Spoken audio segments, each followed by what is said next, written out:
Hey again, everybody. I'm back for another video. This topic is going to be arcade memories. Arcade games, for those of you who are kind of younger, is not real prevalent these days, but growing up in the late 70s, early 80s, the arcade was the big thing. I grew up on Long Island, New York. We had a couple arcades around, mostly in stores. We had a Nathan's that had a huge arcade in the back, still does on Old Country Road, kind of middle of Long Island there. There was a store that used to be called Caldor that went out of business. That my dad would take me and my cousin in. Right when you walked in was just a whole big row of arcade games. He'd give us like $5 in quarters each. He'd go do all the shopping and come back and get us on the way out. I remember we had a friend that had a pizza place in Queens, New York, and he'd take me and my cousin, and they'd go, my dad and uncle, whoever, go play cards in the back, and the guy at the register would give us like $5 each, and we'd sit there and play Double Dragon to death, while everybody was in the back doing their thing. So, arcade games, I've always been a big video gamer since I was a little kid, so it was a big part of my life. I'm going to do a future video about arcade games, but today I've kind of been on a nostalgic trip just all day, just been thinking about a lot of things in the past. So, since you've probably noticed these in the background, today's arcade video is going to be about Mortal Kombat and Street Fighter 2. So, picture it. It's 1991. I'm just starting high school. Down the street from the high school was a stationery store, I guess you would call it. They sold candy, magazines, newspapers, things like that. And, you really weren't ever supposed to go off campus if you didn't have class. But, of course, sometimes we snuck off because it was only a couple minutes away. If we got caught, we'd be in deep doo-doo. But anyway, they had 4 or 5 arcade games in the back at the time, and they'd rotate them out from time to time. There was a Willow arcade game, which was a really good game. Unfortunately, never came out for any of the home systems. There was Lethal Enforcers, which was a gun game where it was like your two cops, kind of, cops and robbers kind of thing. I remember they had one called Time Killers, which kind of was a knockoff of these two back here. Sort of like a fighting game, because these are the two most famous ones, but there's always knockoffs and cheap imitations and whatnot. I can't remember what the other one was, but there was always that one kid that was like freaking amazing. He could beat you with one eye closed and one hand behind his back. This is before the internet. How they knew of all these special moves and stuff, I'll never understand. I was never really good at them, but these were two arcade games I used to play a lot that I really enjoyed back in the day. Street Fighter 2 came out back in 1991. The Street Fighter series, it's a one-on-one fighting game for most of them. There's some that where you tag up, where it'll be like 2 versus 2 or whatnot. It's one of the more popular competitive fighting games that's ever been around. It's more of a technical game. There's a lot of strategy involved. It's more. Yeah, it's got special moves that are not going to happen in real life. Somebody's not going to go upside down and do a scissors kick. Somebody's not going to throw a fireball at you. Somebody's not going to electrocute you in real life. But not really violent, but just more like a martial arts kind of game. And then a year later, to compete with it, out comes Mortal Kombat here in 1992, and kind of blew the roof off of that. Like, it was a whole, just phenomenon. As popular as Street Fighter was, I think Mortal Kombat came along and kind of blew it out of the water. They both have their hardcore fans. Like I said, I'm a casual player when it comes to this. I'm not like super competitive. I'm not really good at them, but I enjoyed them both. But I tend to gravitate more toward Mortal Kombat. It's not as complex. You don't have to know as many certain special things to do a move. You just hit a button, bang. Where Street Fighter, you had to do a combination of like moving the stick in a certain way, and you had to do it, and then hit a button. It was kind of stripped down for Mortal Kombat. And of course, Mortal Kombat, you're a kid in high school. It's a lot more violent, where Street Fighter, you just beat the crap out of each other till somebody falls down. Mortal Kombat, there's one level where you're up on a bridge and there's a big old bed of spikes at the bottom. You knock the guy off, he falls through the spikes, and you kill him. One guy takes his mask off. He's a demon. He burns you to death. You kill him. Another guy punches you in the chest, pulls your heart out, kill him. So it was a big thing back then. There was a whole lot of controversy. There was some lawyer or senator or whatever the heck that tried to get it all banned. Cancel culture was alive and well even back then. So, but the biggest thing that I remember about it It was just Street Fighter has, you know, like hand-drawn graphics, and they're really cool. I mean, don't get me wrong, the graphics on Street Fighter games have always been awesome, but they're hand-drawn, they're, you know, animated. I mean, there's been some that were 3D polygons, which I didn't like as much. I like the traditional one, like this here, but then Mortal Kombat in the beginning. Later on, it kind of got away from it. Was digitized actors, you know, so it's like real people that were doing all these moves, and then you know they changed their outfit or whatnot. So now these two back here are made by a company called Arcade One Up. I love this company. They make these 3/4 scale, you know, so it's a lot, not a lot, but I mean smaller than the actual arcades. A lot cheaper, obviously, because if you buy a real arcade game, you're talking about $1,500 to $3,000, if not more. You know, these retail for about, you know, normally they go for about $300, but, you know, I got both of mine a lot cheaper than that. You just wait and there's a sale. You know, the Mortal Kombat one was cool. It came with this little stool back here, and if you can see, they have these little risers on them to lift them up for, you know, taller people like me. So that, you know, like I said, I got them, you put them together, it takes about 45 minutes, and then bang, you're off to the races, you know.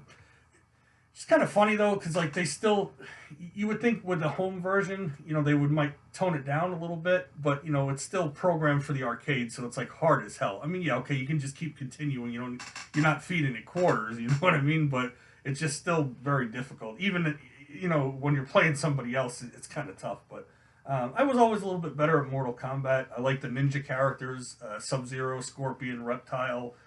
You know, basically it was the same guy. They would change the color of his outfit. But they had a lot more crazy characters in Mortal Kombat, whereas, you know, Street Fighter was, at least when it started, trying to be a little more traditional. In Street Fighter, I always used Ryu or Ken, who were like the, you know, the kung fu masters. But you know, the music was a lot better in Street Fighter. That'll say. You know, the graphics were awesome, the music was better, but it was just a lot more complex playing. I'm sorry, guys, I'm getting all congested here. Just allergies and stuff with the change of weather down here. You know, Mortal Kombat was just more exciting, bloodier, gorier.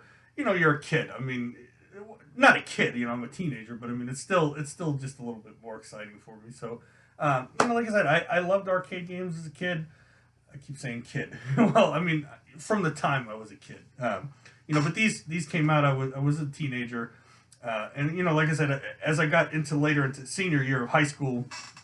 You know, then you were kind of allowed to get off campus if you didn't have a class, so you could kind of run down to the stationery, get a couple of games in, you know, and I could never beat anybody. I mean, it was just like I said, you put your little quarter up there and challenge whoever the winner of the previous match was, but you know, there was always that one kid in town who could like I said, beat you with one eye closed with a hand tied behind his back. Like you couldn't compete, you know. So it's always been like that. So I had them both on the home systems. I had a Super Nintendo at the time, which, you know, I had Street Fighter 2 on Super Nintendo, and I had Mortal Kombat on Super Nintendo.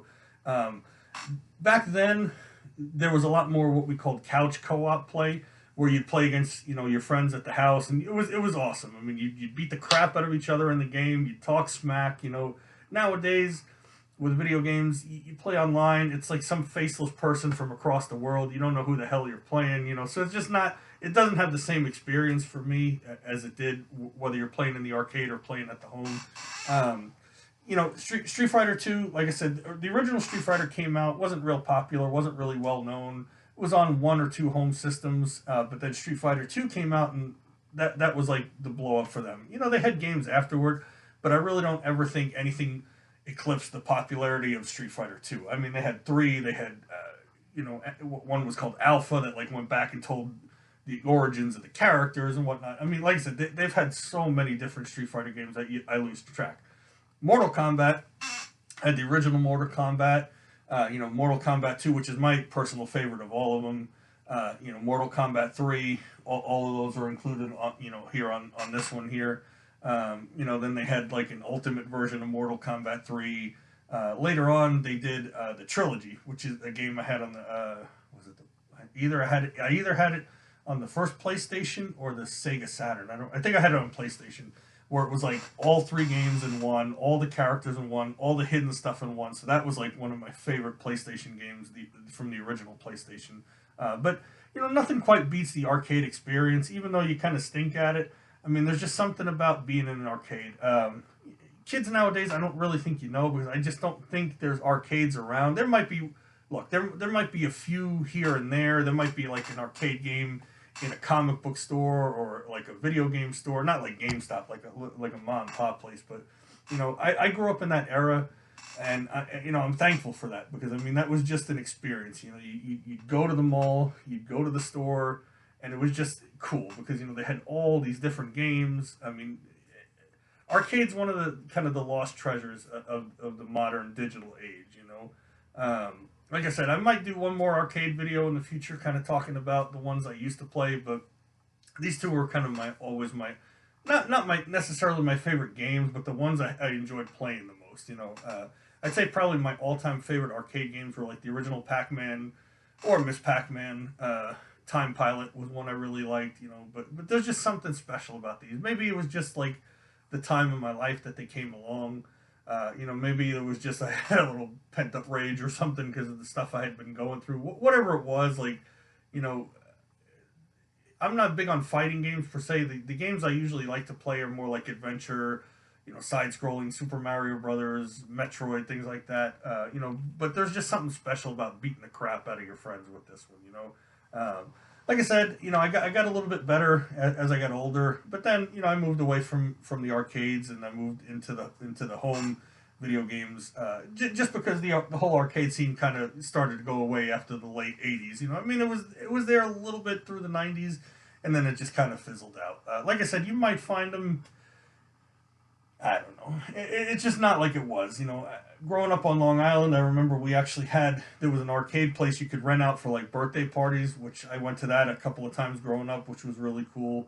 But like I said, it was just an experience that younger people aren't going to understand. Other things I remember about it was, like I said, just I was never really good at them, but I just enjoyed them.